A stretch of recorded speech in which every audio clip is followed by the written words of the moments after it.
A United Nations report says violence against children caught in multiplying and escalating conflicts reached extreme levels in 2023. It points at a surge in child deaths and injuries and of children in Sudan, Israel and Ukraine, besides Myanmar and other countries.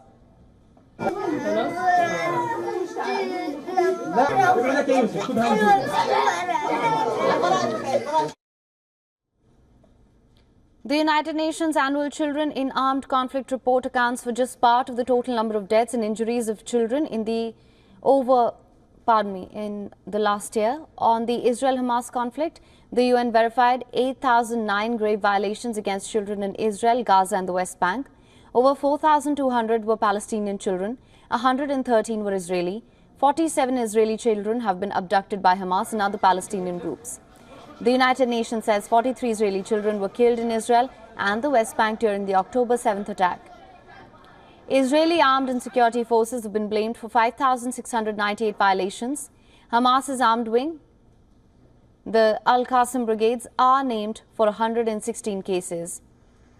Israeli settlers were judged responsible in 51 cases, and Palestinian Islamic Jihad's Al-Quds brigade was deemed involved in 21. The report also finds grave abuses by Israeli forces in the West Bank, with 126 Palestinian children killed and 906 detained. The UN verified 5 cases were soldiers.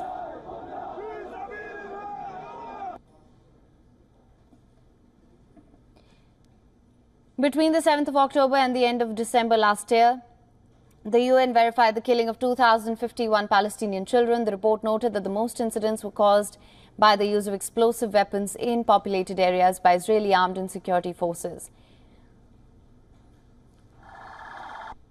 The report says it reflected only a partial picture of the situation in Gaza. UN Chief Antonio Guterres called the report appalling.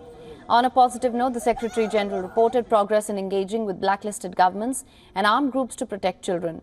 Afghanistan, Burkina Faso, Central African Republic and Nigeria are among countries to be taken off the blacklist. The UN chief said governments and armed groups must work with UN to develop an action plan to address violations and implement it. For latest news, download the WION app and subscribe to our YouTube channel.